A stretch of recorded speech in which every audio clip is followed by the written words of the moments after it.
Super pleased to introduce Chris Bird and Joel Gethin-Lewis, who's going to talk about the origins of real-time design. So this is a topic that me and Laura felt really strongly for. The reasoning behind it is really that everything is now turning so real-time based, real-time content, engines, tracking, and so on. But we felt it was important to go back in time a little bit, talk about the history behind it, from the computer graphics, video games sort of point of view. And I think the best people suited to do that presentation is Chris Bird and Joel Gethin-Lewis. So coming up. I'll give this to you if you don't mind.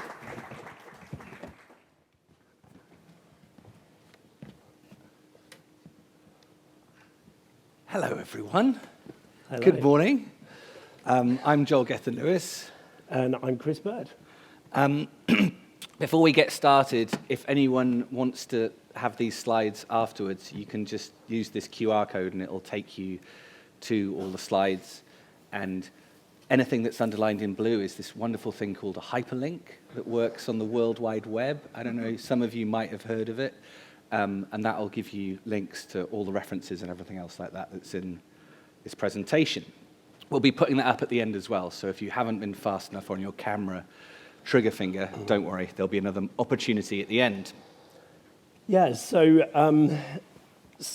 interestingly, we were presented with this topic by David and Laura. Would you be interested in talking about the origins of real-time design? And of course, we are part of that story, and a lot of the other parts of the story are actually sitting here in this room. So we have our part of the story to tell. We might not get it all right, and you may disagree, and there will be an opportunity for questions and answers or corrections at the end of the conversation. But these were the broad questions that were asked by us, which were super interesting, and we're going to try and cover as much of this ground as possible in the next 40 minutes in this kind of format. So firstly, is there an origin point?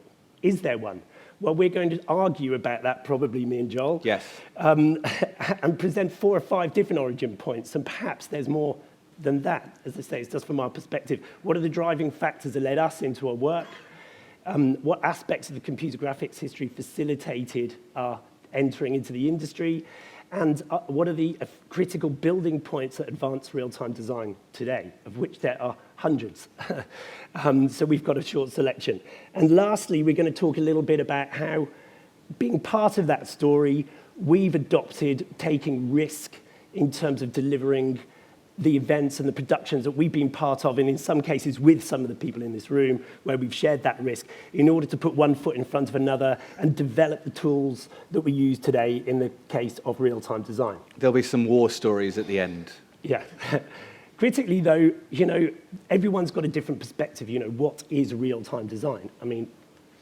I think the thing about it is we both have very different takes. My background is in interaction design, and that's where I come from. But Chris comes from much more of a kind of production and content creation background. So we're going to start with our different points of view, and hopefully by the end we'll have met up in the same place. But let's see. So Chris. Yeah. Is there an identifiable origin point? Well, I think perhaps there is, and in order to try and illustrate this, I've created this. Have you got enough points on the timeline, Chris? Exciting infographic. Because I think you might have missed out a few things. Which does cover the evolution of computer technology, the evolution of computer gaming, the evolution of software design, the evolution of interaction, and the big chunky bit in the middle, my part that I contributed to in my company, United Visual Artists, and later with D3 as that evolved, and my first touchy-feely moment with a notch, which was firstly called demolition. And I believe, I may be wrong, I believe we were the first people to use Matt Swoboda's demolition toolkit in anger. So I'm going to raise the first flag there, saying that the origins of real-time design was in fact this Coldplay video in 2014. We can debate this, if we like, later, and me and Joel don't necessarily agree with this. However, this Coldplay video is the first, as far as I'm aware, the first commercial a production that used a dedicated real-time graphic content engine, which was renamed Notch just a year or two later. And I think, actually, Laura, you were the first person to use it experimentally under the name of Notch a year later on the Latin Grammys in the US. So you were the first person to use it in the US, and we were the first people who was he? Eurovision. David, you in Eurovision. This is just going to be a massive fight, But isn't there wasn't really a tool, if you define the origins of real-time design in terms of content creation, there wasn't really a tool before this that was a dedicated content creation tool, a real-time content creation tool. So what I'm going to say firstly was this. And what's interesting about it, for those who don't know, is that, oh, by the way, this is the unofficial video because Coldplay decided to not release this video. If you look at it on YouTube, it does say this is one of the rare occasions when the alternative version video is better than the original version. But Never read the comments, Chris. Never read the comments. Read the comments. I'm not going to play all of this video, but if you get to the section that you all know well, because many people use this as a reference on their website because they were all involved in it. David Byte and Build, actually, I think, have it on their website. Disguise still have it on their website. I can't take it. I have to take it. As a reference. None of this content's pre-produced. It's not video. It's real time. The interaction that you see was actually faked by pressing a button. We weren't gesture controlling Chris Martin as he waved his arms like that. It was more like a sort of sequenced button hit. But, you know, that's what I kind of believe. I think that this is perhaps, from a content design, real-time content design perspective, the first point. I mean,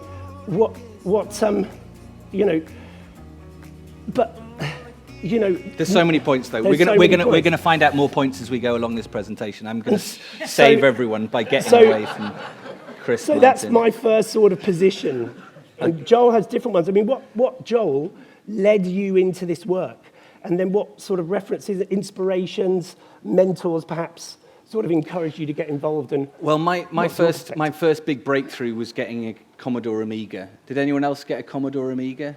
Was any other? Yes, some Amiga people in the house. Still got one. Chris is a traitor. He got Atari ST and went down that route. That was one of the first big rivalries, Amiga versus Atari ST. But I remember getting Deluxe Paint, which was this really early drawing program that had up to 4,096 colors when you went into Ham 8 mode, which was more colors than I could possibly imagine.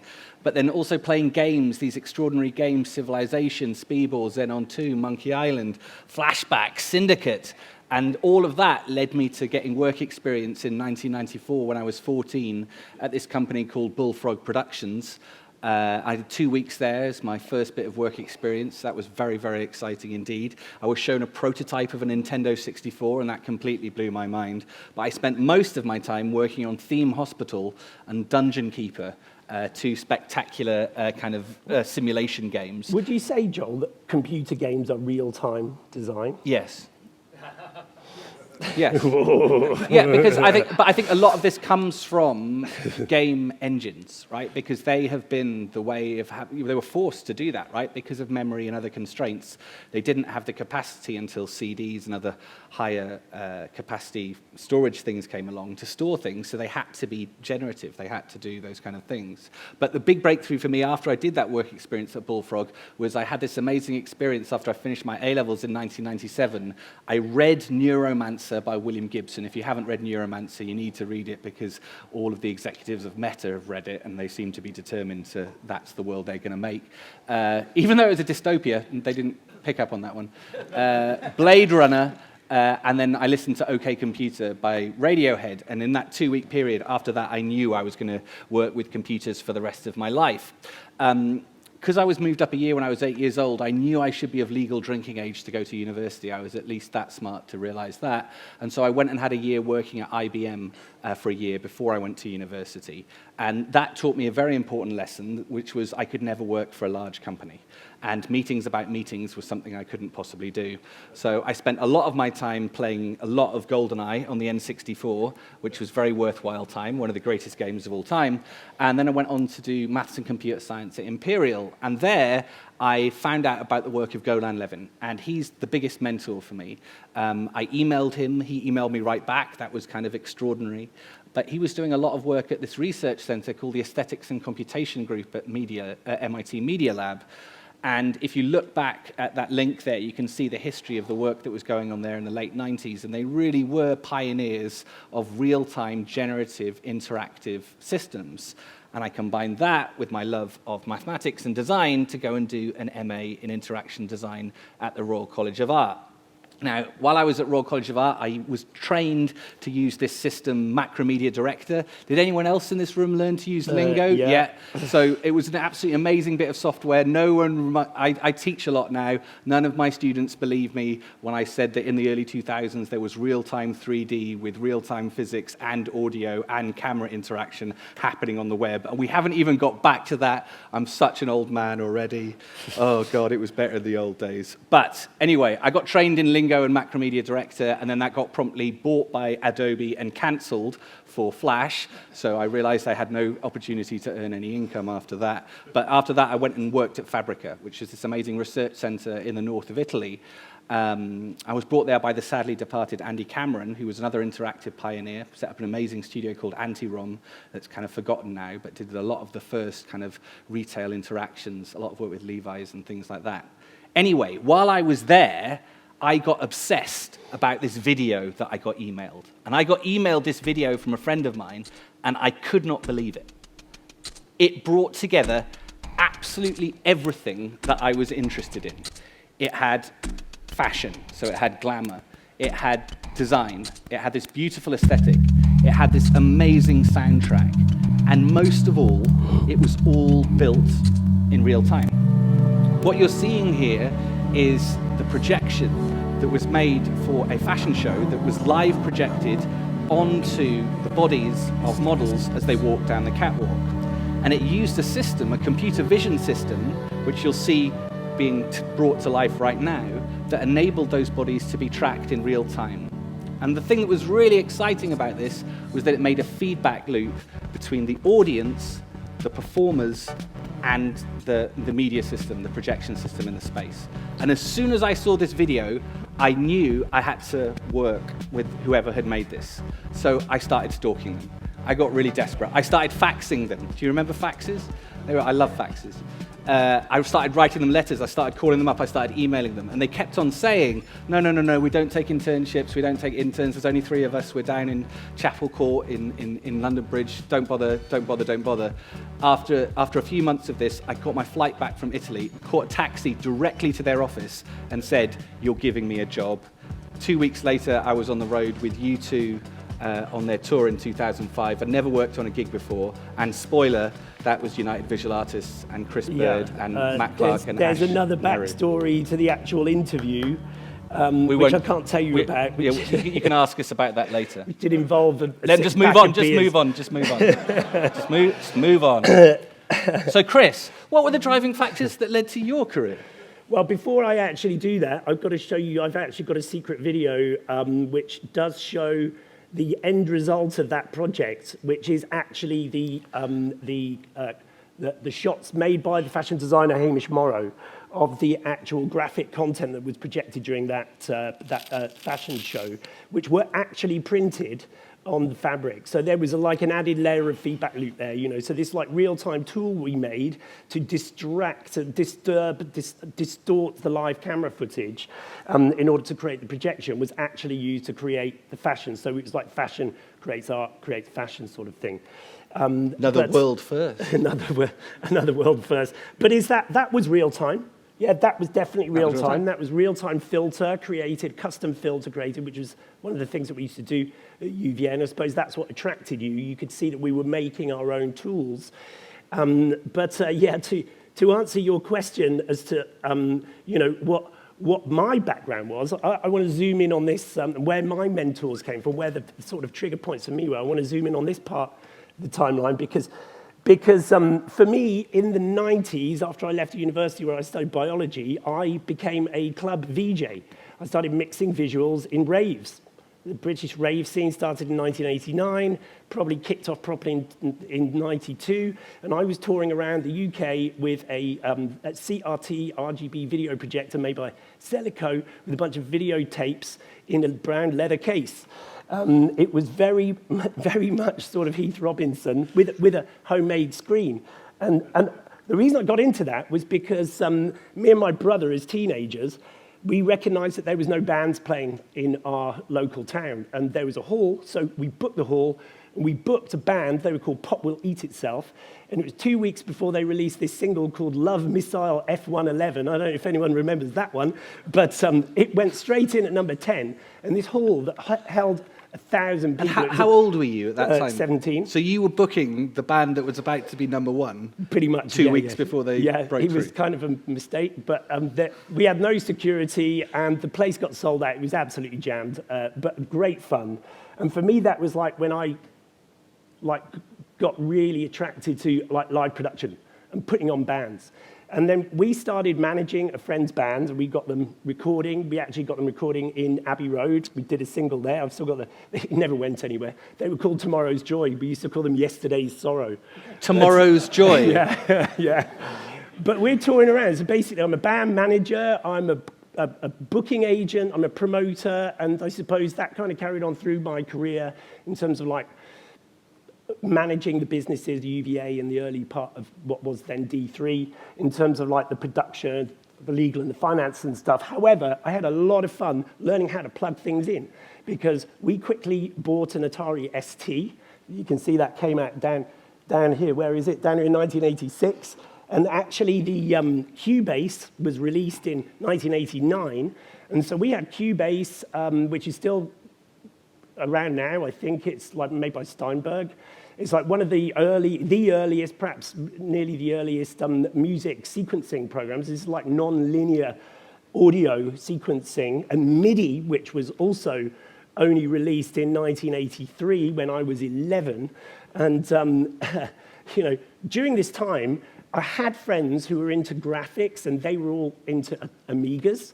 And I had friends who were into music, and they were into their Atari STs, because Atari ST had MIDI ports on board, built in. So it's perfect if you want to create stuff. And we were plugging the Atari in to Alesis, what they call HR-16 drum machines, and other kinds of music effects. So if you're into music, you went Atari, and if you're into graphics, you go Amiga. However, as I quickly sort of okay, there wasn't that much money in it for me for booking bands, and it was kind of fun, but everyone went their own way, and I fell into being a club VJ. Around that time, these guys who were souping up their Amigas and jamming them together started releasing videos. I don't know if anyone remembers these guys, these 3 Lux videos are actually created by a German guy called Rainer von Rittenberg, who was a bit of a video guru in terms of creating 3D graphic content. This is not real time, but we took these videos and mixed them live in real time to the music. So is that real time? I mean, no. Why not? But Laura, you're a live video mixer. It's totally interactive. It's like being a DJ. You've got to jam it. So, you've got to feel the mood and stuff. And so we did a lot of that. So I'm not sure if that's real time, however. But I tell you what is real time. And that is, here's a video. This is the first real-time music and audio that was released. It came on 2 floppy disks on the front of, well, you used to get these Amiga format or Amiga Power. Amiga formats, yes. This is basically an audio, a video generative program, which is called Jesus on Ease. So it gives you an idea what the culture was at that time. Produced by this guy, Shagrat. I've tried to track Shagrat down. I don't know where he is. If anyone knows what carpet he's hiding underneath, please let us know. And however, this is not video. This is generative, real-time content But I think produced. they were forced into it, right? Because they didn't have the capacity. The floppy disk was so tiny, they had to make a generative system because Yeah, they exactly. couldn't store video because there was no way of doing it. Yeah, and so the same people probably were creating these videos and releasing music on videotapes. You know, I suppose this is like the MTV generation, like moving into the computer generation. It's like analog moving into digital, which is like super exciting. So I'm going to say, actually, you know, maybe this is actually the origins of real time. You keep on changing your mind. Yeah, because there's so many perspectives. But this was happening in the background for me, and I found myself by the end of the 90s, quite tired from lots of late nights, working for a company called Notting Hill Electronic Publishing, and they created a 3D animated genetic object tool that So reacted 90s, to music. though. Look at that cover. Make life dance. That's it. And then some bit of Japanese text on the side for no apparent reason. So I suppose, yeah. So I was working with them and helping them get this out there because they were selling it as a tool. You know, you could like put visuals at home, and so I suppose, you know, because you did say which mentors have you got, and I suppose one mentor in these early days would be a guy called Mark Brickman, who's the lighting designer originally for Bruce Springsteen and went on to do all of the Pink Floyd stuff. So he's responsible for all the green lasers, all the big circular stuff. You know who he is, right? Mark Brickman had just won the Pet Shop Boys tour, and Pet Shop Boys' office was over the road from the office I was working in. He'd seen this graphic, and here you can see, we don't need to put the music on, here we can see Why can't we have Pet Shop Boys if we have Coldplay? Here we can see Pet Shop Boys on tour in 1999. And sorry for the old video. And here you can see a bat, a 3D bat. It is dancing and evolving to the music in real time on tour. So maybe this is the first time. You've changed it again. Yeah. This is the first time real-time graphics were used on a live touring band production. So I don't know. I guess this is kind of throw the challenge down there that this is real-time and 3D graphics. It's being driven by the audio, and I know Joel's got some bits from later that he wants to show, which is sort of doing the same thing, although in a much more complex way. So I kind of feel that that's real-time design. That's real-time generative content in 1999. And this is also a Zaha Hadid stage sculpture, which we were projection mapping on two projectors. So it's three-dimensional object. It could be, although this is another debate, the origins of World's first 3D projection mapping. But there you go. That's that. And so yeah, that's my initial sort of touch points on you know the origins of real time and where I came from and how I got to the bulk of my career, which we'll sort of get to in a bit. And But Chris, what I want you to tell me now is what aspects of computer graphics history facilitated the roles that you occupied in the late 90s, early 2000s? Do you have an answer for that? That's very well read. Thank you very much. Okay, well, if you want to put me on the spot, I would say it was probably the creation of the GPU, which from my research on Wikipedia was in 1996. However, what is interesting about this is that everything that happened before was done on the CPU. And these computers that we're looking at, if you go back further back in time, were not particularly powerful compared to today's computers. However, when the GPU was launched, and notice it's called the 3DFX, then you could offload all of this computing requirement to control where the pixels are going to be from the CPU and onto the GPU. And what's interesting about that is, apart from 3DFX actually went bust, they got acquired by a company called NVIDIA. And in 1999, NVIDIA released a product called the GeForce 256, because it could do 256 colors, which is pretty good for 1999. But without this GPU, we couldn't have done this 3D dancer DNA thing. So I think in terms of like creating real-time graphics, for me, it has to be the GPU. And incidentally, from 1999 to today, where you've got the NVIDIA GeForce RTX 4090, which has got AI on board, right? Whatever that means. There has been 17 iterations of the GPU and still called the GeForce. So it probably, for me, is like the thing. If you want to put me on the spot, that's what I reckon. What do you think? Well, for me, it's the Pixel. And I think the Pixel is the thing that made the breakthrough. And that's something that was around pre-digital times. And I'm not going to go through that now because it's a huge story. But if anyone wants to read up more about this and find out the history of all these things, including early British contributions to it, there's a really interesting book that's just come out from Alvy Ray Smith, who's one of the co-founders of Pixar, who's written a biography of the Pixel and really goes into detail and has unearthed a lot of early things that have been forgotten about the creation of the digital pixel, what that meant and how it was used. So have a look at that one if you want to find out more about that. Well, what are the critical building points that advance real-time design today? Well, that's a really interesting question, Chris. I'm glad you asked. For me, it was the Pixel, the internet, the personal computer, and the GPU. But I feel that there's this kind of constant stream that goes on in the world and in this industry and other industries between people doing PhDs at one end and at the other end,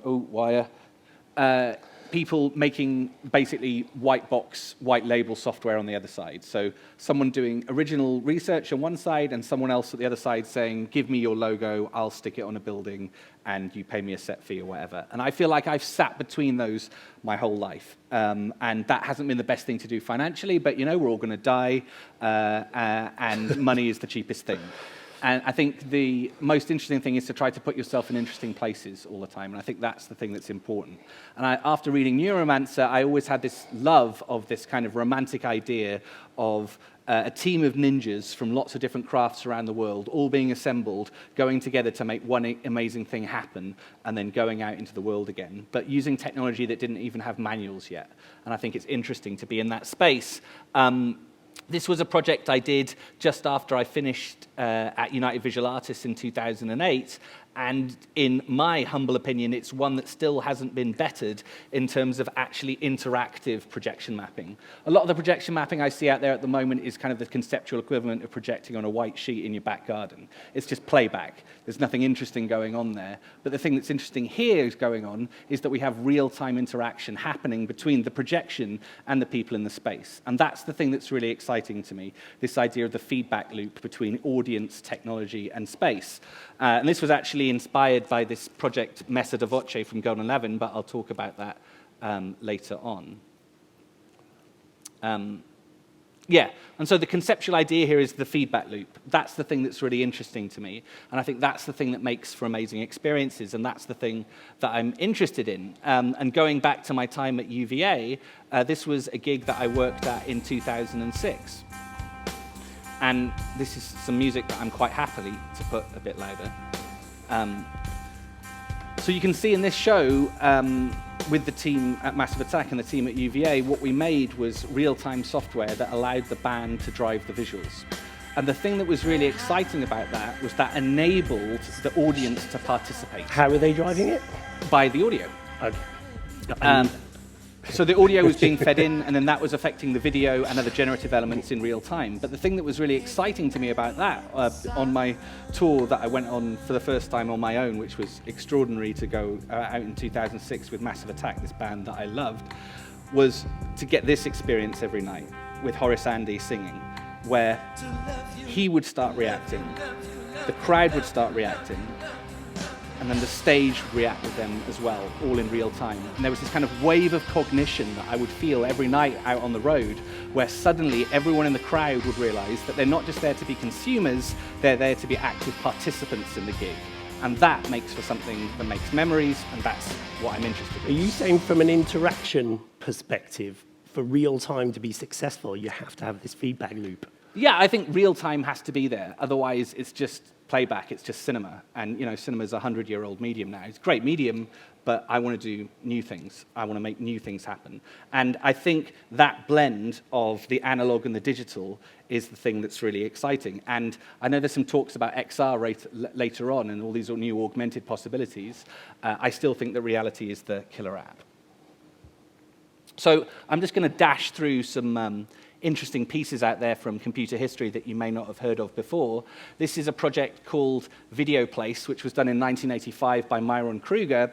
What he did was produce a real-time system with his own hardware that he built that would take his body silhouette into the computer and allow him to interact with that in real time. So you can see him drawing here gesturally. Even later on, he gets meta, which I really like, always go meta, where he starts playing with these objects, but then he actually starts playing with his own body silhouette in real time as well. So you can see there his body silhouette is controlling his body silhouette as it moves around the screen. I'm going to skip on to the next one. Messa de Voce, this is a project from 2003 that inspired a whole bunch of my work. What you can see here is a performer going onto stage with a projection system that tracks his movement in real time that's also audio reactive. So he's producing these bubbles that you can see on screen through his voice and moving and interacting with them in real time. And this is stuff that was done by artists way before any more of these commercial systems came out. I love this guy. He's actually a vocalist. He's this Dutch guy that gets paid to make these kind of noises around the world, which I just think is incredible. But you can see here they're interacting with their silhouettes in real time using their voice. Again, real-time interaction happening to allow performers to express themselves in new ways.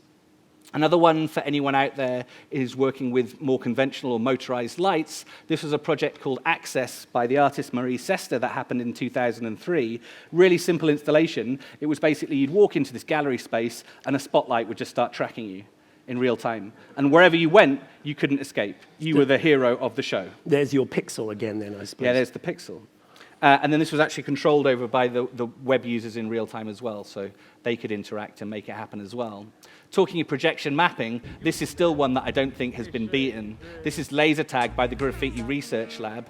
They used a laser pointer and a camera. I would not recommend writing your PIN number on a building on a large scale. And used a laser and a camera system to track the position of the laser pointer and then project on a building in real time and allow people to draw on an architectural scale. Like, this is the kind of things that I think we should be aiming for. This one is probably my favorite of all time from 2007 by Chris Sagru called Delicate Boundaries. And this one is really exciting to me because it combines a whole series of different technologies into something new to make something, well, magical. So what she's done in this system that you'll see in a second is she's combined a screen with a projection system and a camera. So you can see here the user can put their hand on the screen and then the content leaps out magically onto their body in real time, allowing for an interaction between the person, the system, and even their body that could only possibly happen in real time. So that's the stuff that's really exciting to me. But Chris, what are the critical building points that advance real-time design to today? Good question, Joel. Thank you. I mean, you talked about massive attack, and that I suppose winning a contract with massive attack for the young UVA company was what put us on the map, and our collaboration with Ash Nehru, who's the guy who wrote the software behind. I mean, there's a whole story there about what he was doing beforehand. I mean, he was involved in things back around these days, and he has his own story to tell about that. However, from my perspective, because I can't speak for everyone on the planet in terms of how people have contributed towards real-time design or real-time graphic content, but I believe that this was the first, I keep saying that was the first of this. This is the first time a real-time graphic engine based on a custom games engine that Ash had written was used to create the entirety of a show. I'm sure everyone's familiar with it, but to briefly describe, everything that you see here is rendered in real time by the computer. All of the modules, as we used to call them, are designed specifically to make a particular look. And each of these are sequenced on a timeline and are triggered and to MIDI time code and slaved to the bands. So it's fully interactive to the bands. You know, they can pick any song they want, and each song's got a sequence, and that is rendered in real time. But the trick was that because it was all based on text, the system could read text files, and they could have different content on each day. So in this case, the content is rendered the same every day, like the same sequencing, but the content's different because we're simply swapping the content out in terms of changing the body text in text files. And back in 2003, I went on this first tour with a US robotics modem, like a, what was it, 56.6K. I don't think it was even 56.6. 14.4. Yeah, something like that. 28.8. 28.8 it was. Trying to get internet access to what was then in 2003, you know, Google wasn't around, you know, it was all Alta Vista and other, you know, MySpace and who knows what places that we would try and get this data, and we rendered this in two-screen, different content every day in multiple languages. So I would say this is a changing point in many ways, because we effectively created our own media server, but at this point, traditional media servers were basically in the realm of the lighting designer. The lighting designer would trigger cues from the lighting desk, and in this case, we, the vidiots, as we were once called, sometimes I think they still do call us vidiots, had created our own machine, and it took from 2003 probably until relatively recently for people to realize that this kind of real-time playback and control is essential, particularly if you are doing something like, well, I'm going to play this U2 Vertigo tour to demonstrate it, which is also, in my view, real-time content. This, as Joel had said, was the first event he worked on. It's the first ever gig I worked on was U2 World Tour. I've been working my way downhill ever since. Yeah. And these very low-resolution My Sphere curtains, which were once to be called My Balls by the Belgian team at Barco, I believe, had made these incredibly low-resolution screens. And if you tried to render this content in video, it just didn't look very good. You know, it rendered at a really bad frame rate, and it just looked really crummy. And so we used a continuously evolving, and very risky to do so, evolving early what became D3, to add some techniques so that we could pan and scan and scroll at different speeds, basically on a dial. And nowadays, this is quite normal to do this sort of thing, because if the creative director says, oh, look, I need that to go slower, you just turn the dial down. But back then, you know, this just did not happen. You had to go back and re-render the content in the studio, come and bring it on a hard drive, load it onto the media servers, and then go from there. So, you know... I did all those flags, by the way. Yeah, you made them, didn't you, in Microsoft Paint? I did them in Microsoft Paint for Willie Williams half an hour before the show started. Yeah. And so I would say, while this is not strictly what you might call generative content, it is real time.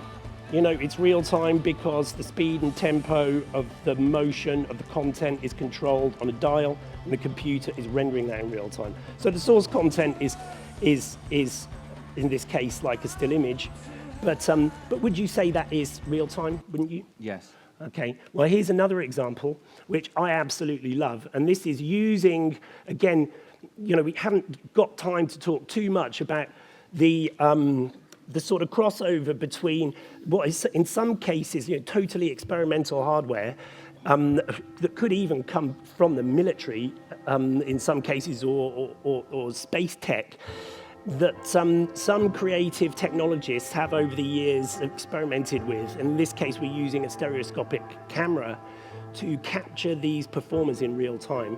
This is actually in the Tate Modern in the Turbine Hall. And then represent that digitally in a real-time environment where we've distorted the real-time stereoscopic field. So I find this is a really beautiful example and probably gets as close as my examples as to the sort of stuff that you love in terms of this sort of feedback loop. And But I love this because you couldn't do this any other way, right? And the thing about it was the camera is this point grey camera, Bumblebee from this Canadian company that's I think now they put it on a Mars rover, didn't they? yeah, it's an early version of the Microsoft Kinect and things like that. But this 3D content that we were getting out, and then D3 was animating its way around it. This is incredibly low resolution. It's not even 320, 240. I think it was 160, 120. But the thing about it was that the feed, the animation and the movement that we got from the dancers in real time would have been impossible to get any other way, and people can feel that, and it makes an emotional connection. Yeah, so I think that is just a fascinating one. And then the last example I want to show is this in terms of real time, and this again something totally up your street, which is one of my favorite interaction projects that we did at UVA, which was called Contact. This was not written or created in our in-house toolkit, Mosquito D3. This is actually created entirely in open frameworks, which is something you actually brought to the studio in terms of like, let's experiment with it. This is the last job I did for UVA before I got fired. And so, yeah. Incidentally, I think because he wanted to make everything open source, but... no, that was a really lovely conversation, though, because they came back and there were all the three founders there. They're like, Joel, so keep on talking about open source and giving everything away. And the idea of our company is to make money off the software that we're selling. So maybe... And I was like, okay, I resign. Yeah, but you went on to make some really great work. Oh, thanks. And now you're lead lecturer at the Royal College of Art, right? Yeah, one of those places. Yeah, one of those places. So do you teach this kind of stuff to your Yeah, students? so I think this was really interesting because what we used was actually the same physics engine that made Angry Birds, which was Box 2D, which was an open source physics library. And then we put that on this beautiful Hibino screen in downtown Tokyo, and then had a real-time interaction happening between that and the people that were walking over the screen, and had a generative audio system running as well. But that was really like a glimpse for me. That was the moment when I realized that we could do this stuff, we could open source it and make new experiences. And that's what I did after I left UVA. Yeah, I mean, we could show lots of examples, but we're running out of time.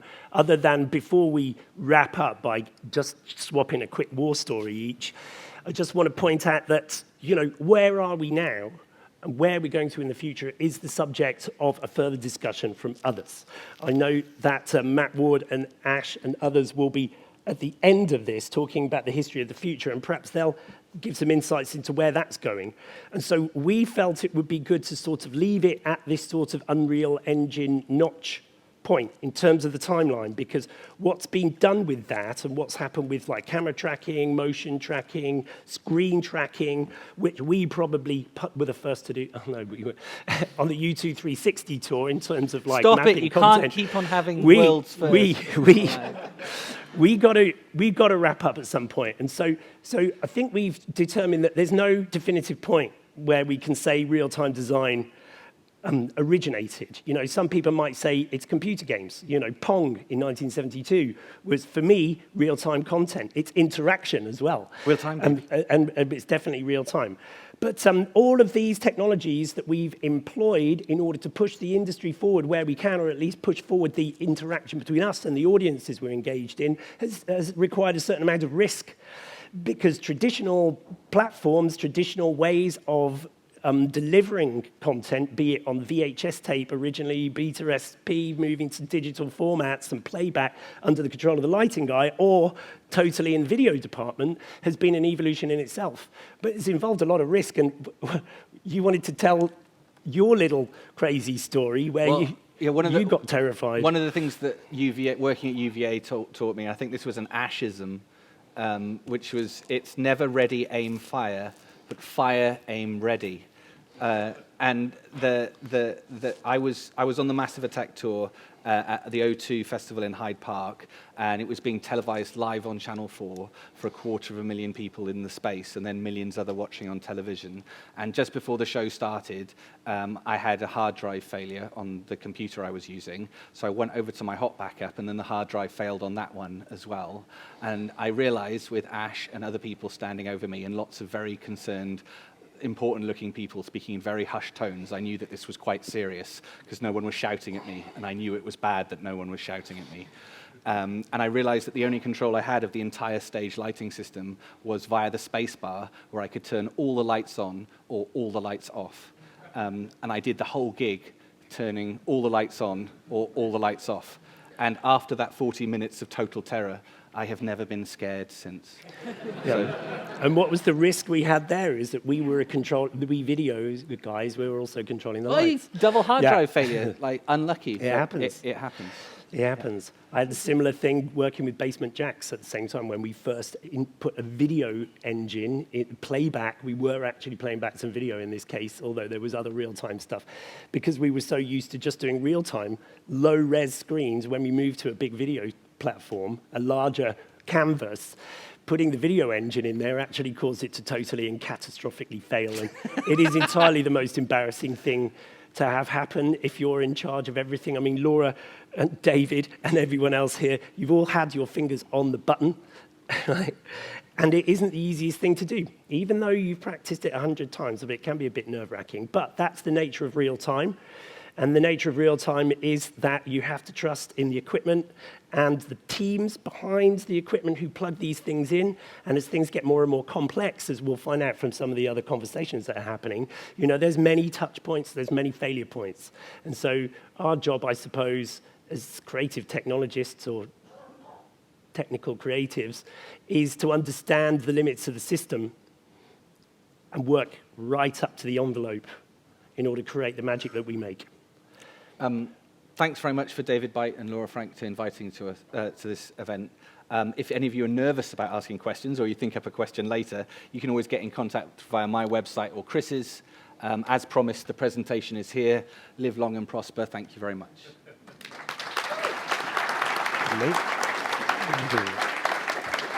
Thanks, guys. Thank you very much. We just have 7.5 minutes for questions, but I'm going to ask the first one because it's my party. If you were 17 years old today, what technology would grab your heart and propel you forward? In this industry? Yeah, well, we are talking about video, and I'm going to grab a chair and listen in. Well, I suppose grab your heart or give you a good career, I would say at the moment you would definitely be needing to learn Unreal. Because from what I see is that literally 5 years ago, you can make a lot of money being an After Effects artist or a video editor using whatever platform, Premiere, this, that, and the other.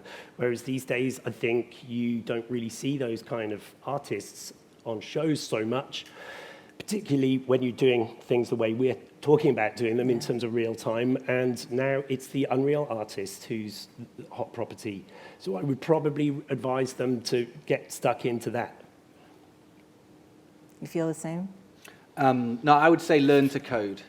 Learn to code, learn to be able to make software yourself, and familiarize yourself with machine learning as soon as possible, because it's going to eat the world.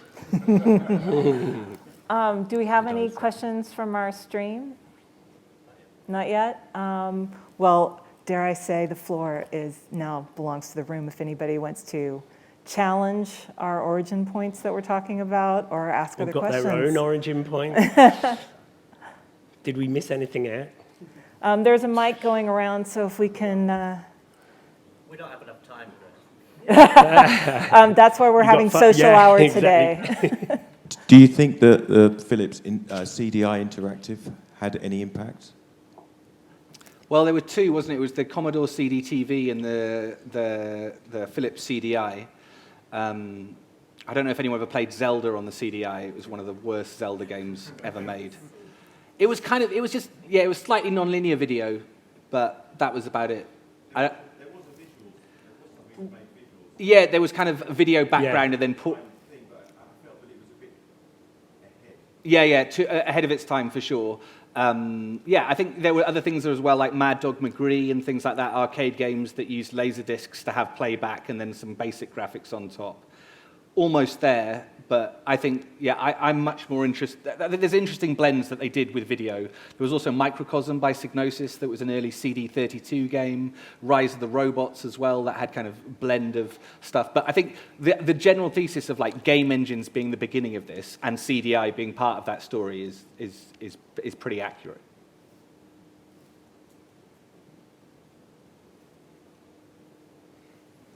Do with more than one mic. Yeah. Hello there. I was wondering how you thought artificial intelligence and machine learning might influence the future of generative content. Oh, well, it has in my view, the potential to put a lot of us out of job, potentially. Put us in different jobs. But one might think from an optimistic perspective, yeah, it could create a lot of different jobs and create new opportunities. I mean, I see not too far away in the future where a creative could stand in front of the stage and literally say what he wants to happen. Give me more birds, make the clouds slower. And it just happens, right, in real time at whatever frame rate you want. Because as we all know, you can throw as many processors as you want at whatever screens, and the human being is going to start to see that as like normal. It's going to be normal to see this kind of creations, like in terms of AI filmmaking and stuff. What do you think? I've been playing a lot with Stable Diffusion recently. I don't know if anyone's had a chance to play around with that. It's the kind of the evolution of DALL-E and these other kind of machine learning systems. It's really exciting, right? It's amazing to be able to type in a prompt and get back the image or something slightly Frankenstein-like that's closer. They're only going to get better in the future, but I think it's going to end up being the hybrid that's the strongest thing, which is going to be a human with an AI is better than a human on their own, or an AI or machine deep learning system on their own. And that hybrid model is going to be the one going forward. There's been this long history ever since we've had, fire or any kind of technology, that this technology is going to destroy this, or the kind of a version of they're taking our jobs, whether it's immigrants or AIs. I think they're just myths. And I think there's an opportunity. There's always going to be an opportunity for someone being creative to make something new and amazing, and it's just another tool.